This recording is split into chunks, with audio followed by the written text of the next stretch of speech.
Sa isang liblib na baryong nakatago sa paanan ng kabundukan, may isang dalagang ang ngiti ay kasing liwanag ng umagang sumisilip, ngunit ang puso ay may dalang kirot na walang nakaalam. Siya si Althea, kilala sa nayon bilang mabait, masipag, at laging handang tumulong sa iba. Ngunit sa likod ng kanyang tahimik na kilos, may lihim siyang dinadala, isang pangungulila na hindi matumbasan ng kahit anong salita. Lumaki si Althea na kasama ang ina niyang may mahinang kalusugan. Bata pa lamang siya nang mawala ang kanyang ama. Isang gabing basang-basa ng ulan, nangako itong babalik mula sa paglalakbay sa kabilang baryo, ngunit hindi na muling nasilayan. Mula noon, ang bawat patak ng ulan ay waring paalala ng gabing iyon, ang gabing nagtapos ang kanyang pagkabata. Araw-araw, bago pa sumikat ang araw, pinapasan niya ang bigat ng mundo. Siya ang nag-aalaga sa ina, nag-iigib ng tubig, nagluluto, naglalaba, at nakikibahagi sa gawaing bukid tuwing may pag-aani. Ang sariling pangarap na maging guro ay isinabit niya sa pako sa dingding, naghihintay ng tamang panahon. Ngunit sa kabila ng pagod, hindi niya iniwan ang pananampalataya. Bawat gabi tuwing nakahiga na sila ng ina sa banig, palihim siyang lumuluha. Panginoon, bulong niya, kung nakikinig ka, patatagin mo ako, kahit kaunting lakas lang, at parang laging tahimik ang langit.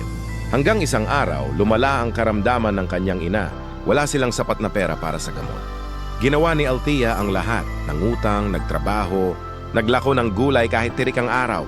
Ngunit kinagabihan, habang hawak-hawak ang kamay ng ina, narinig niya ang pinakamalambot ngunit pinakamasakit na tinig, "Anak, huwag mong pabigatan ang puso mo." May dahilan ng lahat. Iyon ang huling gabing nakapagsalita ang kanyang ina. Sa pagpanaw nito, parang gumuho ang buong mundo ni Althea. Ang dating ngiti niya ay naglaho at ang baryong puno ng sigla ay naging kulungan ng alaala. Kaya isang gabi, habang ang ulan ay tila umiiyak kasama niya, naglakad siya papunta sa ilog, ang parehong ilog na huling nakita ng kanyang ama. "Bakit ako iniwan?" Bulalas niya sa hangin. "Ano ang kasalanan ko? Bakit ako ang laging nawawalan?" Walang sumagot. Tanging ulan, kulog, at ang malamyos na agos ng ilog ang nakiramay sa kanya. Nang siya'y mapaluhod sa tabi ng ilog, pumikit siya at hinayaan ang luha na hindi niya naisalaysay kailanman. At sa gitna ng katahimikan, may malamig na hangin na dumampi sa kanyang pisngi.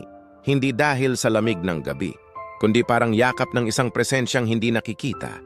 Tila may tinig na lumabas hindi mula sa langit, kundi mula mismo sa kanyang puso. "Anak, ang sugat ng puso mo ay hindi kaparusahan. Ito ay paghahanda." Napasinghap si Althea. Hindi man niya narinig sa tenga, naramdaman niyang totoo. Kasing totoo ng kirot na unti-unting gumagaan. Kinabukasan sa unang pagsikat ng araw, naglakad siya pauwi na may bagong lakas. Sinimulan niyang maghanap ng paraan upang mabago ang kanyang buhay. Nag-aral siya muli tuwing gabi gamit ang lumang aklat ng kanyang ama. Nagbigay tutorial sa mga bata ng baryo. Hanggang sa isang guro mula sa bayan, ang nakapansin sa kanyang tiyaga at inalok, siyang magtrabaho bilang katulong sa paaralan. Mula roon, unti-unti niyang natupad ang pangarap. Ilang taon ang lumipas, naging ganap siyang guro, hindi lamang ng pagbasa at pagsusulat, kundi ng pag-asa. Sa bawat batang takot, nalulumbay, o nawawalan ng lakas, ibinabahagi niya ang mga salitang minsang nagligtas sa kanya. Ang puso mong sugatan ay binubuo para sa mas malaking misyon.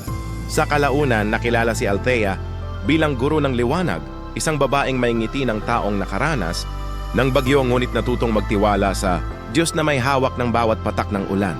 At ang lihim ng puso ni Althea, hindi ito tungkol sa kirot na naranasan niya, kundi sa katotohanan kahit iniwan siya ng mga taong mahal niya, kailanman hindi siya iniwan ng may kapal. Moral na aral. Ang kwento ni Althea ay paalala na ang mga sugat ng puso ay hindi parusa, kundi paghahanda. Kapag inaagaw ng buhay ang mga taong pinakamahalaga sa atin, parang natitibag ang buong mundo. Ngunit sa gitna ng pagdurusa, may Diyos na tahimik na kumikilos, hindi para tanggalin ang sakit agad, kundi para patatagin tayo, palalimin ang pananampalataya, at ihanda para sa mas malaki pang misyon. Tulad ni Althea, may mga gabi tayong umiiyak sa dilim, naghihintay ng sagot, umaasang may makapansin sa ating pagod. Ngunit ang Diyos, kahit tila tahimik, ay hindi kailanman absent. Sa tamang oras, ipinapakita niya na ang bawat luha ay may katapat na liwanag, at ang bawat bagyo ay may dulo. At kapag natutuhan nating magtiwala kahit masakit, matutuklasan nating may himalang nabubuo sa pinakamasisikip na sandali ng puso. Awit Kabanata 34, 18. Malapit ang Panginoon sa mga may pusong wasak at inililigtas niya ang mga bagbagang loob. Gustong makasave sa kanyang binibili? Bumisita sa Smart Save to Shop, ilalagay ko lang ang link sa comment section. Gustuhan mo itong video na ito, maaring mag-like, magkomento, ibahagi, malaking tulong na yun sa aming content creator. At sundan para updated ka sa nilalabas naming video. Forever bless, God bless you. Ingat!